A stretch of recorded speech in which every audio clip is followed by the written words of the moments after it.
क्या ऐसे concrete steps जो इमीडिएट लेवल पे लिए जाने चाहिए, क्या है? देखिए, मैं जो अभी सोहेल साहब ने बात की है वो बहुत अच्छी बात की है। जो SIFC है, हमारी उसी से उम्मीद है, क्योंकि अब वो उसका जायजा ले। अगर कहीं फ्रॉड हुआ है, कहीं पर परसेंटेज कंजम्पशन में, ऑयल कंजम्पशन में फ़र्क है, जब उसका डिटेल फॉरेंसिक ऑडिट आप कर लेंगे, हर चीज़ सामने आ जाएगी। अगर तो उसमें कहीं खुर्द बुर्द हुई है, देखिए आपके मुल्क में 4 सेंट का भी प्लांट लगा हुआ है और 16 सेंट का भी प्लांट लगा हुआ है, तो इसमें कोई चीज़ लुकी छुपी है नहीं। 1 मिनट में सामने आ जाएगी, और जब सामने आ जाएगी तो आप उसको बिठा के निगोशिएट कर सकते हो। अब सॉवरेन गारंटी वह होती है जब हर चीज़ ठीक हुई भी हो। जब कोई चीज़ में कहीं गड़बड़ है, कहीं 2 नंबरी है, तो फिर सॉवरेन गारंटी काम नहीं करती। उसके बाद गवर्नमेंट को इमीडिएटली चाहिए कि टेक एंड पे करे। जो प्लांट यहाँ पर सस्ते लगे हुए हैं उनको मत बंद करे, उनसे बिजली ले, और जिससे बिजली ले उसको पे करें। हम ये 2 ट्रिलियन रुपए अपने डिफेंस के बजट से ज्यादा रकम दे रहे हैं।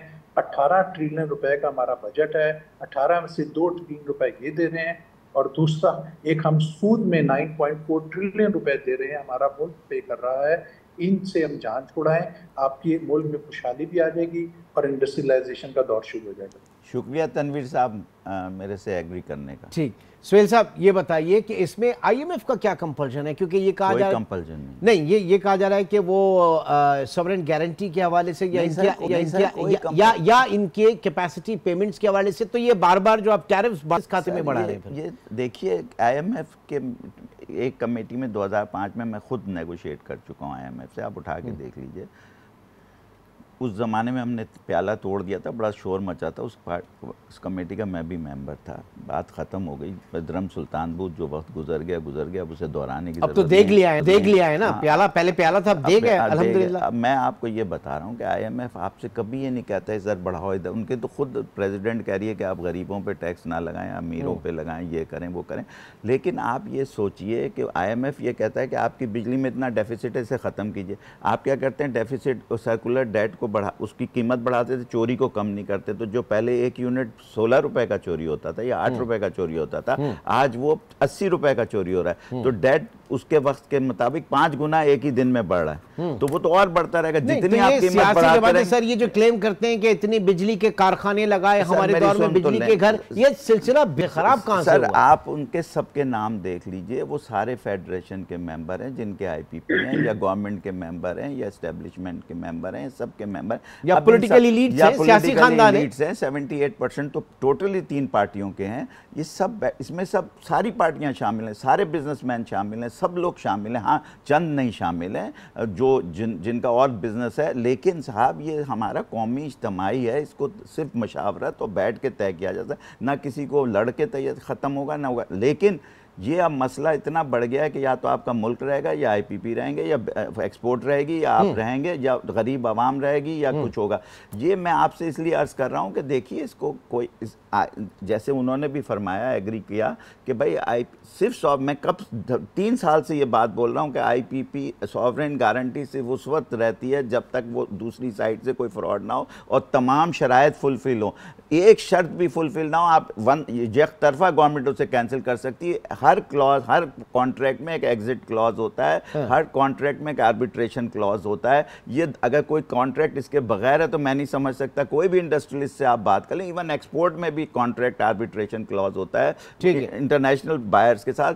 मैं समझाने की कोशिश कर रहा हूं कि साहब ये बहुत आसान बात है, लेकिन नीयत चाहिए, सिर्फ बैठना है। और हाँ, एक पीछे से ज़रा स्ट्रॉन्ग बॉडी चाहिए, जैसे SIFC है इस वक्त सबसे ज़्यादा स्ट्रॉन्ग बॉडी मुझे SIFC नज़र आई, इसलिए मैंने उसका जिक्र किया। उसके पीछे जो लोग हैं वो भी स्ट्रॉन्ग हैं, उनसे मैंने रिक्वेस्ट की इस क्लिप को आप संभाल के रखिए। सिवाय इसके अलावा और कुछ नहीं होगा, ना कानून साजी होगी, क्योंकि जो असेंबली में लोग बैठे उन सब के IPP हैं, जो मिनिस्ट्री में बैठे उन सब के IPP हैं। तो इसलिए ये चीज़ इस तरह हल नहीं होगी। इसको हल करने के लिए आपको असेंबली से बाहर और अपने टेक्निकल लोगों को ला के, टेक्नोक्रेट्स को मेरिट पे बिठा के उनके साथ एक कमेटी बना के इसको अलग इंडिपेंडेंट फोरम पे डिस्कस करें, एक एक IPP उठाएं। कई IPP तो ऐसे हैं जो शेरशाह से लेके इंजन लग गए, वो आज तक चले ही नहीं, लेकिन उनकी कैपेसिटी पेमेंट हो रही है, वो अदा की जा रही है। अच्छा, क्यों की जा रही है? इसलिए कि जब उनसे कहा ही नहीं जाता आप अपना IPP ऑन करें तो कहते हैं हमारी कैपेसिटी दे दो। क्योंकि उन्हें सबको पता है, जो लेने वाला उसे पता है कि ऑन हो ही नहीं सकता, तो वो कहते हैं, उनको कहते ही नहीं ऑन करें, डिमांड ही नहीं करते उनसे लाइन पे आने के लिए। हालांकि एक एग्रीमेंट में लिखा है कि कोई भी वापडा वो एनटीडीसी किसी भी को कहेगी तो 24 घंटे में उसे लाइन के विद इन 24 आवर्स लाइन पे आना है। ऐसा आज तक हम एक एक करके सारे आईपीपी को कहते हैं ऑनलाइन और जो 24 घंटे में नहीं आता फारिग करें। ठीक जी, तनवीर साहब आप एग्री करते हैं इस अप्रोच से? और जाहिर है कि फिर अल्टीमेटली एसआईएफसी जो है वो उसी तरफ, ये जाहिर है कि कौमी सलामती का एक इतना बड़ा मसला बनता जा रहा है, आईपीपी का मसला है। हाँ, इसको वहीं पर जाके हल किया जाए और case to case, IPP to IPP जरा डिस्कस किया जाए, उसका ऑडिट किया जाए, देखा जाए, क्योंकि ये शायद पॉलिटिकल इलीट या फिर और लोगों के बस की बात तो नहीं है। 13 साल से मैं ऑडिट का डिमांड कर रहा हूँ और ऑफर भी किया फ्री ऑडिट करने को। तनवीर साहब, तनवीर साहब, सर इसके अलावा कोई सोल्यूशन नहीं है, बट हम कहते हैं अगर इसका फॉरेंसिक ऑडिट कराना है तो एसआईएफसी ही अपॉइंट करे, ठीक लोग लेकर आए। ऐसे ना हो कि हम फिर पता लगे कि ऐसे ऑडिटर लेकर आ जाएं, फिर मुल्क के साथ एक और फ्रॉड हो जाए, क्योंकि अब मुल्क की कमर टूट चुकी है, इकॉनमी की कमर टूट चुकी है। तो जो भी हो, ठीक लोग हों, ठीक काम करें, तो ये लंबा काम नहीं है बॉस, ये तो 1 मिनट में पकड़ा जाएगा, 10 दिन का। मैं बार बार कह रहा हूँ, आपके मुल्क में 4 सेंट का भी लगा हुआ है, 16 सेंट का भी पावर प्लांट लगा हुआ है, उसका आप ऑडिट कर लें, हर चीज सामने आ जाएगी। सिर्फ नीयत होनी चाहिए, अगर आपकी नीयत ठीक है तो ये मसला कोई मसला नहीं है, मसले का हल हो जाएगा। तो आप भी समझते हैं कि ये ब्यूरोक्रेसी से या हमारी पॉलिटिकल एलीट से, ये जितने भी लोग हैं, इन लोगों से मुमकिन नहीं है अल्टीमेटली एसआईएफसी उसके अंदर इसको लेकर जाएं और उसके बाद ये मामला? मैं तनवीर साहब को फ्री ऑफर करता हूं इस ऑडिट के लिए, और सब और मैं अगर शुक्रिया अदा करूंगा मुझे, क्योंकि मैं 50 साल एनर्जी में हो गया, मैं सीमेंस की तरफ से भी एनर्जी चलाता हूँ, मुझे इस मसले का पता है, लेकिन मैं ज़ाहिर अकेला तो नहीं कोई भी हल कर सकता, लेकिन मैं एडवाइस कर सकता हूँ, गाइड कर सकता हूँ, सबको पता है।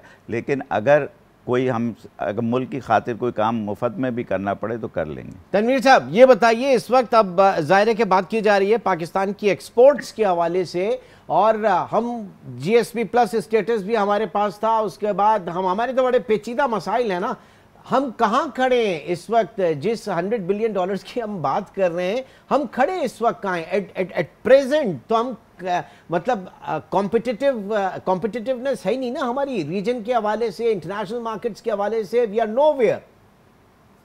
सर हम कहीं पर भी नहीं खड़े हुए और हम बर्बाद हो रहे हैं और कंटिन्यूसली बर्बाद होते जा रहे हैं। वंस इंडस्ट्री बंद हो जाती है तो लोहे के भाव बिकती है, वो इंडस्ट्री कब्रिस्तान में कन्वर्ट हो जाती है। तो इंडस्ट्री एक मुल्क का एसेट है, वो मजाक में नहीं। हम उसको मजाक कर रहे हैं, जैसे हमारे अभी दोस्त बैठे हुए और कह रहे हैं मैं 13 साल से शोर मचा रहा हूँ। उनकी बहुत मेहरबानी कि इन्होंने फ्री ऑडिट का भी ऑफ़र किया है। सर मैं अवेलेबल हूँ, हम मुल्क के लिए काम कर रहे हैं। अगर आप 16 सेंट की बिजली देंगे और आपके साथ वाले मुल्क में, आप मिसाल के तौर पे गारमेंट बेचने जाते हो दुनिया में और आप जाके कहते हो कि $100 का गारमेंट है, बट मेरे मुल्क में चोरी हो रही है, मेरे से आप 125 रुपये में ले लो, वो आपसे लेगा गारमेंट? नहीं लेगा। वो तो इतने ज़्यादा कंपटीशन है कि वहाँ पर एक एक सेंट पे, एक एक पैनी पे लड़ाई हो रही होती है। इस तरह से एक्सपोर्ट नहीं होती है, इंडस्ट्री नहीं चलती है। साथ ही जो इंटरेस्ट रेट हाई हुआ है उसको भी कम करना पड़ेगा। आप 2 चीज़ें कम करवाएं, आप तमाशा देखिए इस मुल्क में क्या होगा, इतना बड़ा पोटेंशियल है। बट अगर इंडस्ट्री कब्रिस्तान में कन्वर्ट हो गई तो फिर नई इंडस्ट्री लगेगी, फिर उसको 2 से 3 साल लगेंगे और हम अभी अफोर्ड नहीं कर सकते। हम कंटिन्यूसली IMF की कर्जों में दबते चले जा रहे हैं, हमें इसका सोल्यूशन आज अभी ही निकालना है।